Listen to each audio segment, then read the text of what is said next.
So I've just read The Midnighter Future State Part 1 backup story, which is the second backup story, so the third story in Superman Worlds of War, issue 1. I don't know what this art is. This is fucking atrocious. I don't know who thought this was a good idea for the first page.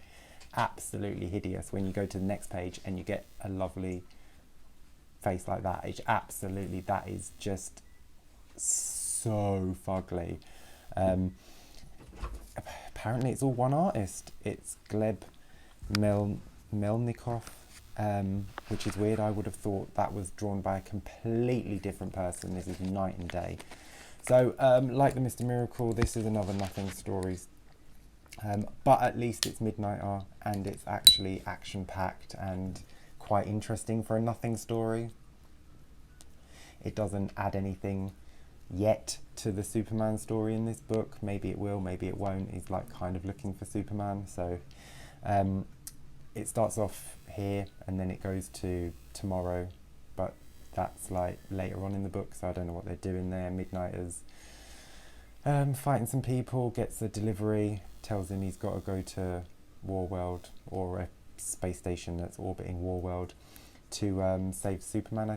To get rid of kryptonite, or some fake kryptonite. I think it's the kryptonite from the Superman story where it made Kara really angry, so I think they're making more of that.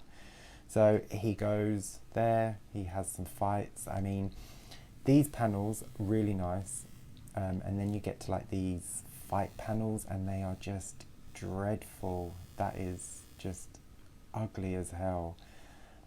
So he's looking for the bad guy called Trojan or something. He's making these hideous like robot people, which is I mean, the design of them is great, but they're super easy to defeat. You just pull out this cord. They're like beating Bane in Batman and Robin movie. So something on the ship interferes with the computer in his head and he's not as good as he normally is, so he sort of gets a bit of a beating.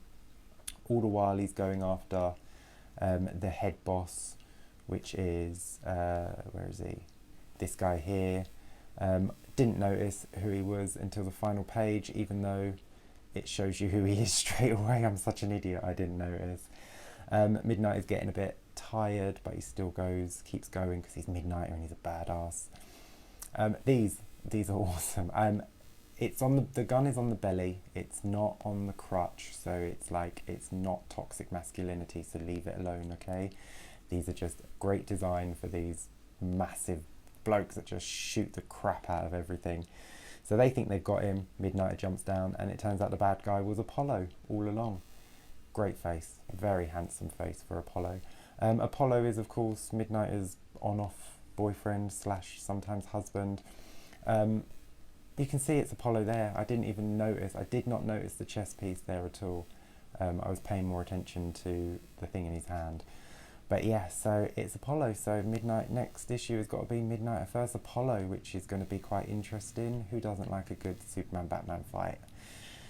Yeah, like I said, it's a Nothing story because it doesn't add anything, but it's still fun. It's a fun read. So out of the 3 I've read so far, this one is the only one that I enjoyed. The other 2 are just boring and rubbish. But this one, yeah, I enjoyed this, and I'm actually quite looking forward to the next one. I'll read anything with Midnighter, even if it looks like this. It's so ugly. Until next time, take care and stay safe.